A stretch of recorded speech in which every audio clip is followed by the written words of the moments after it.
akin sa atin na channel sa Book of Life in My Life.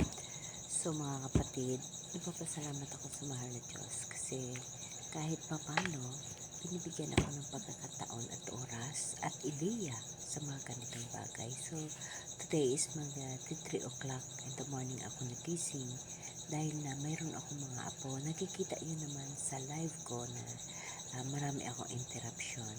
Pero si Lord gumagawa ng paraan para na ano man ang mangyari, hindi ako mag-give up sa pagbabahagi sa Kanya sa mga aking natutuhan at sa aking naunawaan na ayon sa Biblia. Ang mga bagay na ito mga kapatid ay pinapasa Diyos ko na alam ko na hindi ako pinababayaan sa gusto ko sa buhay na magbabahagi ng pulong ng Diyos. So mga kapatid, ilang araw ako na hindi ako nakaka-video dahil na alam mo ba yung obligasyon mo sa mga apo mo? Yung mga obligasyon na talagang parang nagbalik ka sa bagong pangabuhi, no? Bagong may anak na nandyan yung mga apo mo na ikaw maglaba, mag-aalaga ng pagkain, lahat-lahat pamamahay. Kasi yung mga magulang ay nasa Manila, naghahanap buhay. So ito yung anak ko na lagi kong sinasabi sa inyo na humingi ng help, ng gabay, no? At natuloy na nandito na yung pamilya niya, nahatid niya na, and then bumalik na rin yung asawa niya. So nasa akin na yung mga bata. Itong mga bagay ay nagiging obligasyon ko na alam ko na mula sa mahal na Diyos ay binigay sa akin. Tinatanggap ko ng buong buo na may kalipay sa puso dahil na sa mga bata na ito, sila rin yung aking inspirasyon na matrabaho ko o magawa ko yung aking obligasyon na espirituhanon. Dahil dito sa mga bata na ito, natuturuan ko sila ng maaga kung paano sila magtitiwala sa Diyos, kung paano nila kilalanin si Kristo at paano nila tatanggapin na bata pa sila.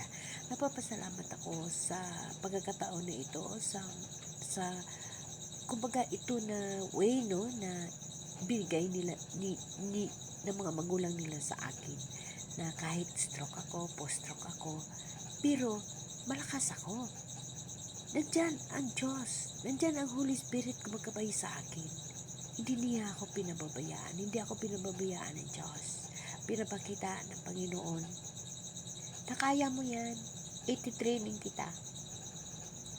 Dahil marami pa akong gagawin sa buhay mo.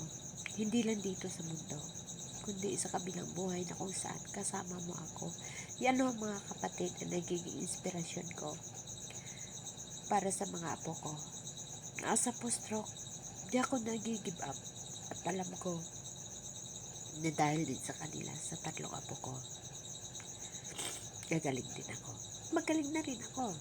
Yes, alam ko, magaling na ako. Kasi pag hindi ako magaling, hindi ko sila kakayanin. Kahit pa mga kapatid, in realidad sa kabuhi ko, mayroong namdis, mayroong BP na hindi mo maunawaan, bigla lang tumataas, ay dahil na post-stroke ako. Kumbaga, stroke ng blood clot sa mga kapatid. So, inalahat, biyaya ng mahal na Diyos na kahit na yun ang kalagayan ko, nakakaya ko sila batayan, nakakaya ko sila alagaan, at dito ko ipapakita ang kapasidad ko na pagdating ng araw sa kabilang buhay, sa bagong langit at bagong lupa, nakasama ko ang Diyos. Magkaroon ako ng obligasyon kasama si Lord Jesus Christ. Kayo rin mga kapatid, ininyahanan ko kayo na kahit anuman kahirap na trial sa kabuhi, huwag kayo mag-give up, laban lang. Isama ninyo ang mahal na Diyos. Kumapit kayo sa mahal na Diyos dahil siya lamang ang makatulong sa atin. Wala nang iba. Ang Diyos lamang ang makabigay sa atin ng lahat ng kasagutan ng mga problema natin. Amen? Amen.